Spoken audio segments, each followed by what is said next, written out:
If you're not a fan of starving to death, don't forget to like, share, subscribe and comment. Whether it's positive or negative, blow me. Look at these beauties, the most incredible roast potatoes known to mankind. Let's dive into how you can make these at home. It's hard to be funny about the simplest of foods that has an IQ of 1, but I do have to get one thing off my chest. The Irish didn't die of a potato famine. We actually had a good variety of vegetables and obviously lots of beef. Hey, Papa Plenty, that's BS.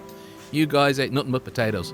You're just a bunch of spud monkeys. Well, to counter that, spud monkeys, the Irish were typically 6 foot 5 inches tall and known as the strong men of Europe because of our outstanding nutrition. Get as many floury potatoes as you need. Russets are good. Start by peeling your potatoes. It's important to get the right type, so look for yellow skin and yellow inside. Once peeled, put them into a big pot with half an inch of water, enough to cover the bottom of the potatoes slightly. Parboil them for about 10 to 15 minutes until a knife slides into the potato easily.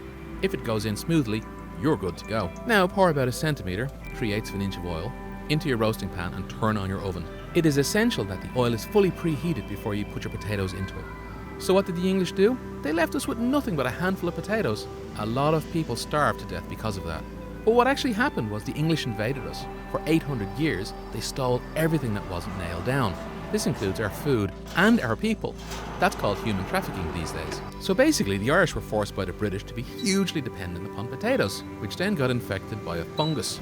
With no fungicides, the subsistence level food remaining couldn't sustain the population, killing a lot more people.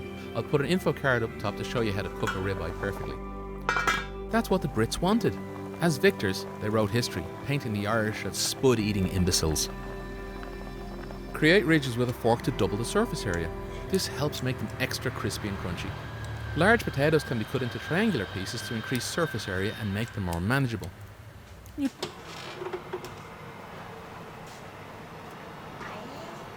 Put your potatoes into the preheated oil. Give them one roll to cover the entire surface in hot oil. Turn the potatoes every 10 to 15 minutes, but quickly to keep the heat in. After 45 minutes to an hour, they'll be perfectly done.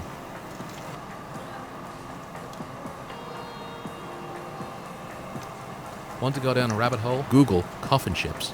But if you read a history book, you'll find that the Irish were referred to as the strong men of Europe and Ireland as the land of saints and scholars. This referred to the religious nature of the Irish and their scholarly pursuits. Ireland had the 12th century equivalent of the internet, libraries, and lots of them. Monks were like human photocopiers, preserving a phenomenal amount of knowledge. We Irish would routinely travel to other parts of Europe spreading knowledge. And there you have it, perfectly cooked roast potatoes. Served them with a perfectly cooked ribeye. The English also stole the Irish language and did this everywhere they went. They brutally punished Welsh children who spoke Welsh in school instead of English. Don't forget, when the English went to America, they genocided the Native Americans, killing millions. Pro tip, when they come out of the oven, use scissors to cut the top off an egg-shaped potato. Wrap it in a kitchen towel because it's very hot and use a knife to turn the insides of the potato fluffy. Add butter and salt for a delicious treat. Another pro tip. Mrs. Pot of Plenty makes garlic butter with finely chopped garlic, raw garlic, and she puts that inside the potatoes for an absolutely banging roaster. Nutritional information. These are heavy on calories but super delicious. Eat in moderation. In the unlikely event you have leftovers, store them in the fridge under cling film on a piece of kitchen towel and grill them the next day to crisp them up again. They're fabulous reheated. There's always someone criticizing the content. I can make healthy videos, but statistics show nobody's interested. People want unhealthy food, tasty food, delicious food, comfort food. That's why you're here, right? Most people won't even make these potatoes, but we can dream, right? Take a load off your feet. Live the good life. Take a 20-minute nap on the couch in the sun and let bliss happen. Stop pushing back on the bliss. Thanks for your time. Thanks for listening. Let's meet up at the same place next week. Don't forget to like, subscribe, share, all that kind of good stuff. I appreciate you.